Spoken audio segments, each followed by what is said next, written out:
Pag po nasa tubig ka po, mga ano, para pong silpa ka po, nalipad ka po eh. Yung mga kaya pong gawin ng ibang tao eh, kaya ko din po palang gawin. At ipakita sa kanila kung kahit ganito ako, kaya kong ipakita sa kanila kung ano ako.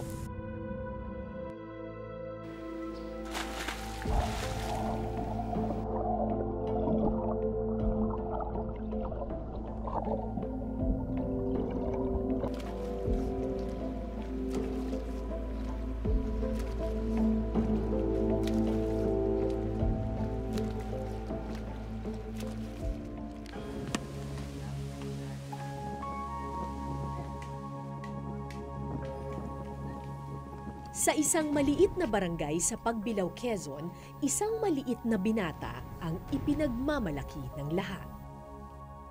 Anak ng mag-asawang magsasaka, ika-4 sa 7 magkakapatid si Marco Tinamisan, ipinanganak na walang paa at iisa lang ang kamay. Nasa isip ko bakit gano'n ang ibinigay kaya sa aking anak na wala namang akong ginagawang kung ano man sa aking sarili. Dahil hindi naman sabing ako'y masasakit noon nung nagkakasakit. Wala ako talaga iniinom ng mga gamot-gamot. Siguro talagang pinagkaloob sa amin ng Panginoon Diyos na siya sa amin na ganun. So, nung una niyo po siyang nakita na gano'n, natakot ba kayo? Hindi naman ako natakot. Di kaya nga ako'y naawa dahil lang iniisip ko kung anong kapalaran ang may sa kanya mangyayari. Nung una, itinago ng mag-asawa sa bahay ang kanilang kakaibang anak.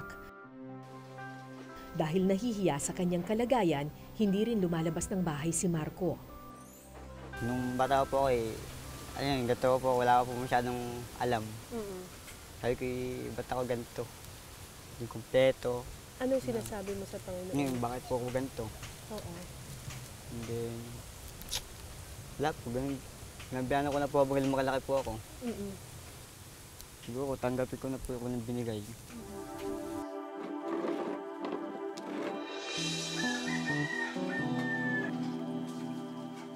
Pero nang lumaon, naisip nila walang saysayang magtago.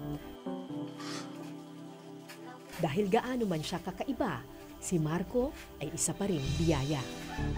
Kaya ang nasa isip namin, mag-asawa, talagang pagpipilitan namin siya mapag-aral at iniisip namin, mahirap pag hindi siya nag-aral.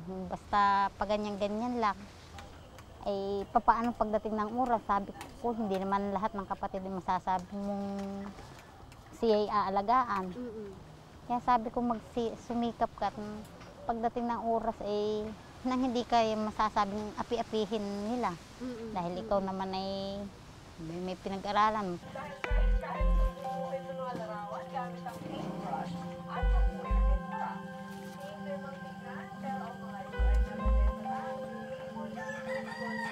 Mula noon pinagsikapan ng mag-asawa na pag-aralin si Marco sa pag-asang edukasyon ang magsisilbi niyang paa pagdating ng panahon.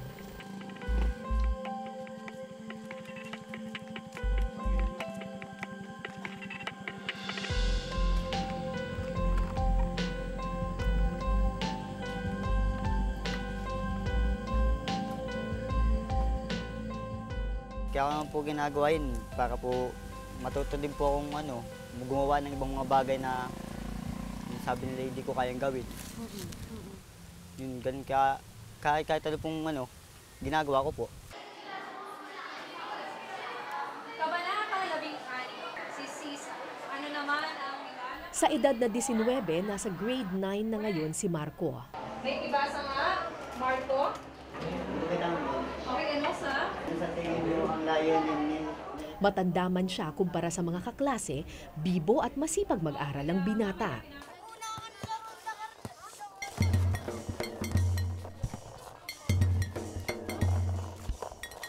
Pero hindi lang sa pag-aaral siya nagpapakitang gilas. Pagkatapos ng klase,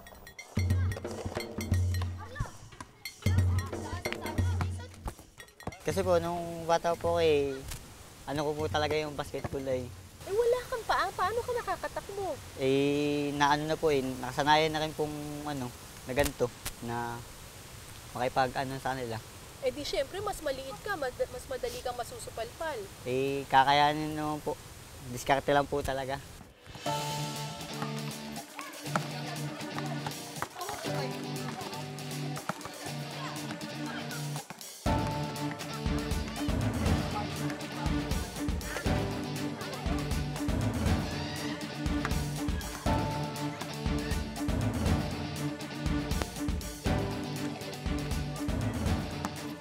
Wala man siyang paa, pilit na humabol sa kalaban ng binata.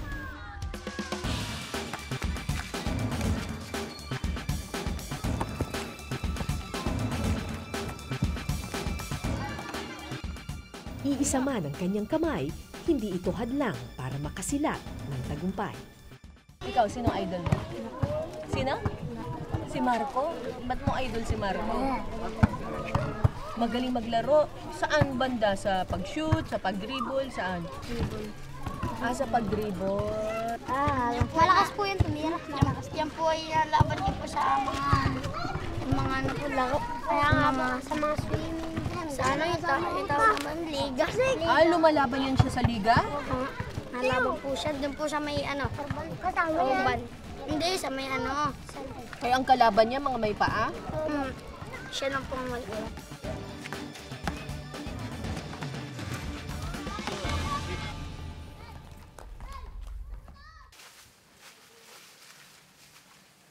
Pero hindi sa laro natatapos ang araw ng binata.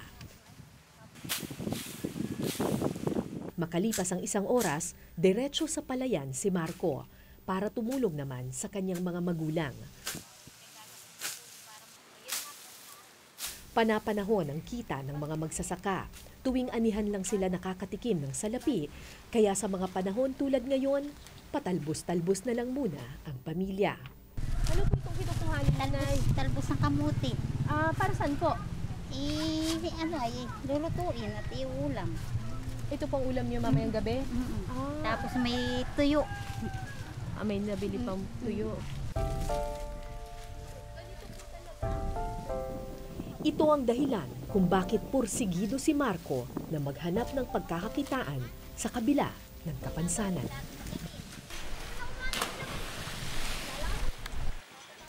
Nagbago ang lahat ng makilala ni Marco, ang tubig.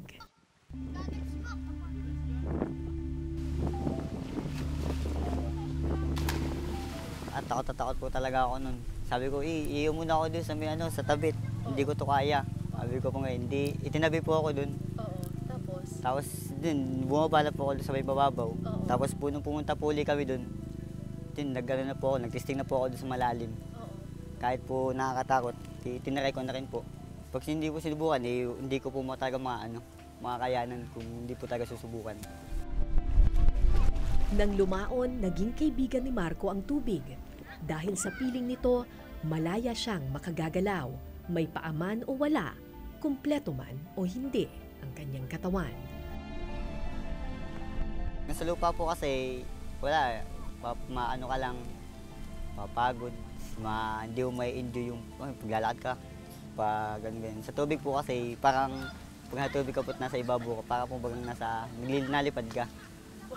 Nalipad po isip mo, parang pong ganun, nakalipad. Mas Kaya mabilis mong ka. gawin. Opo, kaya mong gawin. Mula noon, nagsikap si Marco sa paglangoy hanggang isang matandang swimming coach ang kanyang nakilala. Impression ko is he has the guts. He has yung tinatawag na willingness. Malakas ang loob. Malakas ang loob. At the same time, ibibigay niya yung kaya niya. Sabi nga, no matter what, kahit ano pa man yan.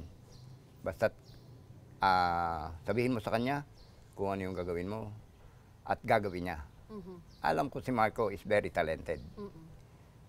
Actually, ang kuha natin po sa athlete, at least, number one thing that you are going to consider is their talent. Kasi kahit anong lakas mo, kahit anong galing mo, Kung yung attitude, wala. Kung attitude mo, wala, useless. Sa tulong ni Coach Romy, nahasa ang galing ni Marco sa paglangoy. para mas effective na maturuan ni Coach Romy itong si Marco, ang ginagawa niya, nilalagay niya yung sarili niya sa posisyon ni Marco. Pag nagsiswimming din siya katabi ni Marco, isang kamay lang rin.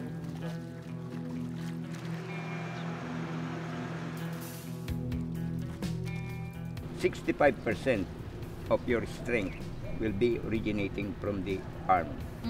35% lang ang paa. Correct. Kaya makikita ninyo ang mga swimmer is puro broad shoulder yan. Yes, yes. Upper body structure. Lingid sa kaalaman ng marami, higit sa paa, kamay ang mas mahalaga sa paglangoy. Hindi gaanong importante ang paa dahil nakalutang ka naman sa tubig. Pero sa kaso ni Marco, wala na nga siyang paa, iisa pa ang kanyang braso.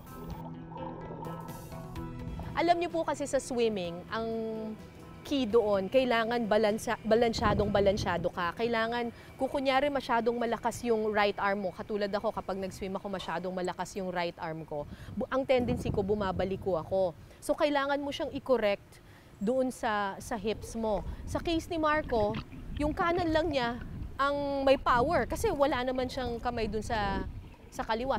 Mind setting lang po yan. You have to set up your mind. Kung ano yung dinidikta ng isip mo, yun ang gagawin ng katawan mo. Breathe on left or breathe on right, no problem. Muna ka. 4 na taong tinuruan ni Coach Romy si Marco at sa panahong iyon, umani na ng iba't ibang medalya ang bata. Anong pakiramdam nung nanalo ka ng medal? So masaya ako, first time po kasi Oh, na tapos? makalaro sa ganun. Makilala, tapos maipakita kung anong talento ko. Ngayong buwan, sasabak muli si Marco sa isang importanteng laban, ang Calabarzon Regional Sports Competition na maaaring maging susi para makasali siya sa palarong pambansa. Kapag nakapasok ka sa palarong pambansa, Pag may kikitain ka? Meron naman po dun, meron pong allowance at saka po bawat isang goal po ay may bibigay po na pera po. Magkano daw? Pag isang goal po doon kasi 3,000 po. Ay kung maka 3 po, hindi malaki-laki na kayo po pantulong din sa magulang.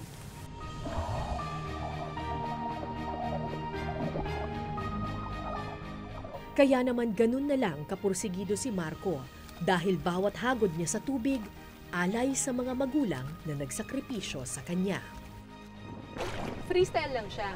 Hindi siya mag-backstroke. Kaya rin niya mag-backstroke. Okay. Doon po ako naliko.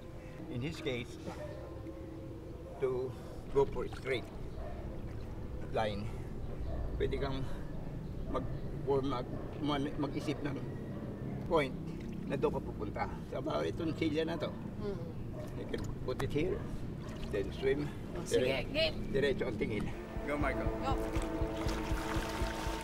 Di gaya sa freestyle kung saan nakikita mo kung saan ka papunta, sa backstroke, kailangan balansing-balanse ang katawan para hindi ka lumiko. Kabilang.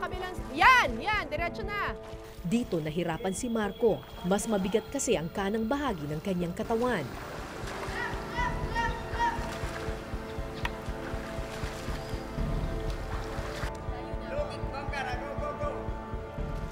Pero hindi pa ito ang langoy na pinakahirap si Marco. Doon sa freestyle, breaststroke tsaka backstroke, saan ka pinakahirap? Breast po ako hirap. Hirap ka sa breaststroke, ano? Yung breaststroke kasi, kumpara sa freestyle, mas kailangan mo ng paa doon eh. Tsaka kailangan mo talaga 2 kamay kasi yun yung gumaganong ka, tapos nagkikik talaga yung paa mo doon. Pero since wala kang paa, lugi. Pero sasali ka pa rin sa breaststroke competition. Kahit na hirap? Bakit? Kahit po kayong hirap po dun, basta po malaki ko po yun. Maayos.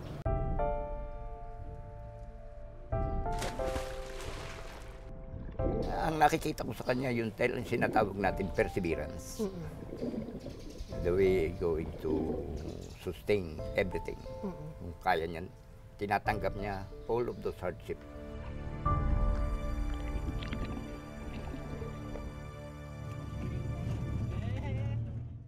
Makalipas ang ilang linggo, dumating ang pinakahihintay ni Marco.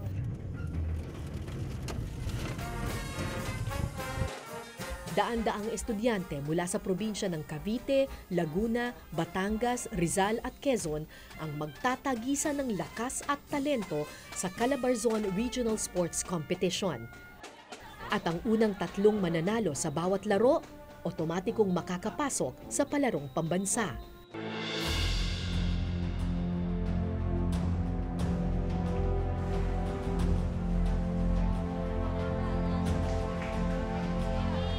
Kabado si Marco nang tawagin ang kanyang pangalan, pero lalo siyang kinabahan nang makita ang kanyang mga kalaban.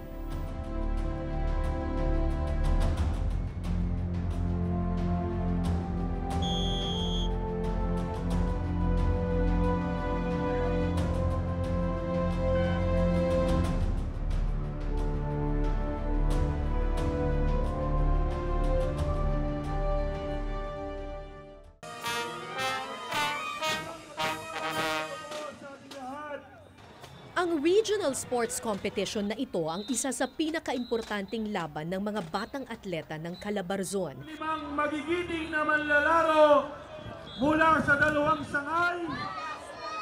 Dito pinipili ang pinakamagaling na pwedeng lumaban at kalaunan mapabilang sa Philippine team.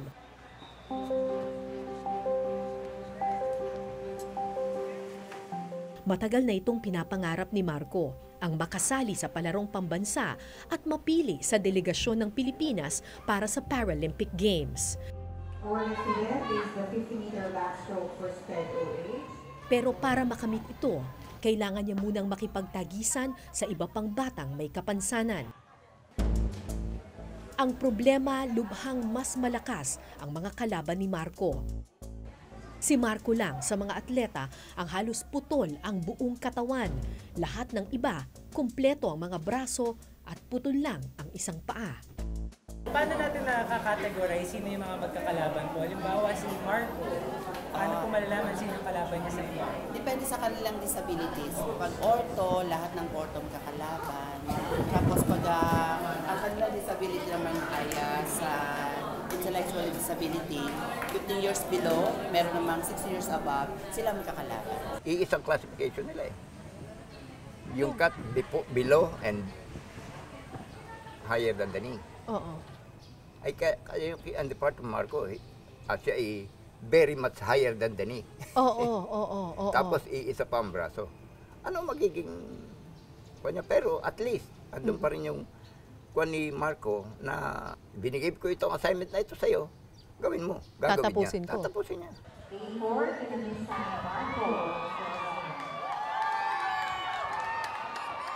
Unang sumabak sa breaststroke competition si Marco. Ang langoy na ito ang pinakamahirap para sa mga atletang walang paa tulad niya.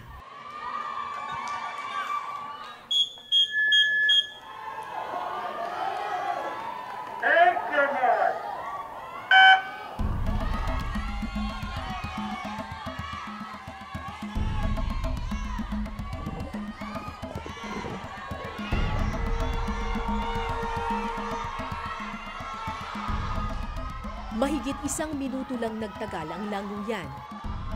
Mabilis na natapos ang iba. Pinilit ni Marco na humabol pero sadyang dehado ang kanyang maliit na katawan. Pagod po. Mahirapan din po kapag pagod. Kapag persa po. Mas mahirap at malalakas po. Hindi po kaya eh. Hindi po kaya gawa kung ano po sila eh. Akala ko susuko na si Marco sa puntong iyon. Pero maya-maya, heto't nasa starting line na naman siya ng isa pang kompetisyon.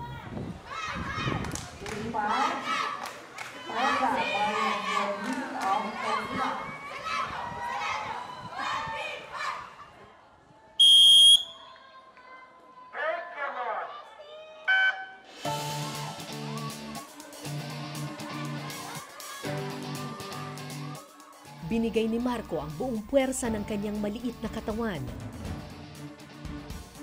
Pero anuman ang kanyang gawin, kulelat pa rin siya sa naturang kompetisyon.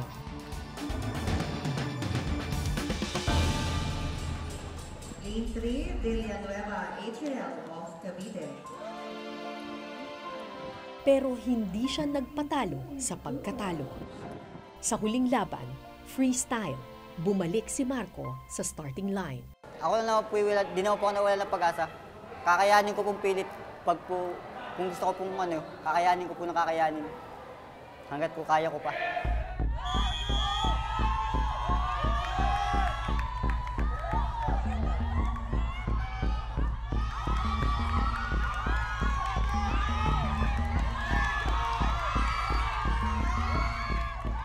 Ilang taong nag-ensayo si Marco para sa labang ito.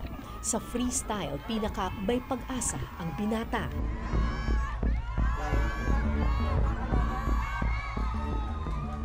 Pero sa kanyang huling laban, huli ring natapos ang ating pambato. Sa kabila ng pagkatalo, hindi sumuko ang binata. Tinapos niya ang laban at taas noong umahon sa kanyang pagkatalo. Medyo masaya din kasi masaya po kahit pagod, kahit persado po yung aking braso. Di masaya po at natapos ko yung aking ko pong langoy. Sa laban na po talaga may nananalo, may natatalo. So tanggapin na lang po. Kung ano yung naging resulta ng laro. Ang importante po natapos ko at naipakita ko sa kanila kung gaano ko yung langoy. Kung gaano ko natapos. At nakaya mo. Nakaya ko. Nakayanan ko po yung laban. Kahit po malalaki sa akin nung nakalaban ko po.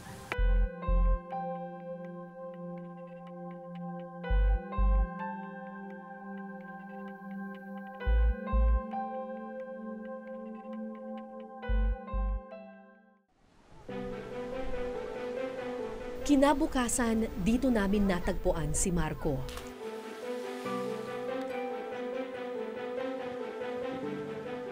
Imbis na magmukmok sa pagkatalo, tuloy siya sa ensayo. Balik siya sa kanlungan ng tubig. Dito kung saan siya pinakamalaya, dito kung saan abot kamay ang tagumpay. Huwag silang mahihiyang ilabas yung talento nila.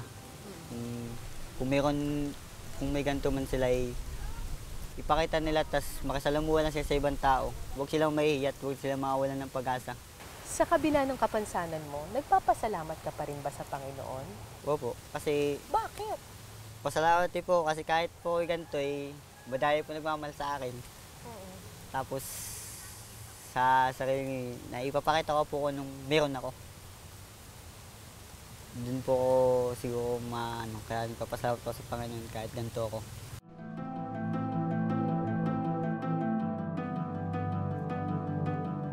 Madaling magpatalo sa kapansanan. Pero pinatunayan ni Marco na hindi tayo dapat malunod sa mga pagsubok. Maaaring kulang man ang kanyang pangangatawan, buong-buo ang kanyang loob. You can do it. Go. Yan, correct mo. Sige.